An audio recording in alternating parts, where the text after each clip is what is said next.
In front of me is POCO C40, and let me show you how to activate Google Backup on this phone. So first of all, you have to reach the settings and choose About Phone. Now scroll a bit lower, and here you will notice Backup and Restore.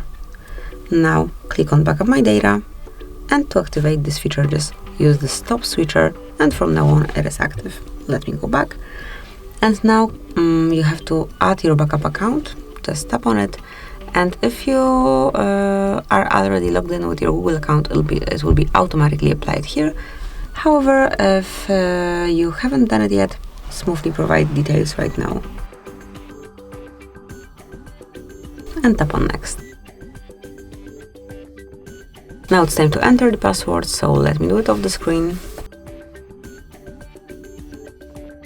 And as only your password is entered, just tap on Next. And here you have to decide if it is your device of your kiddos. Tap on Next, then click on I agree to confirm your agreement to all Google Terms of Service, Google Play Terms of Service, and also privacy policy. Tap on More, then Accept. And that's it. Now you can smoothly turn on Google Backup by tapping on Turn On. So that would be all. This is it. Thank you for watching.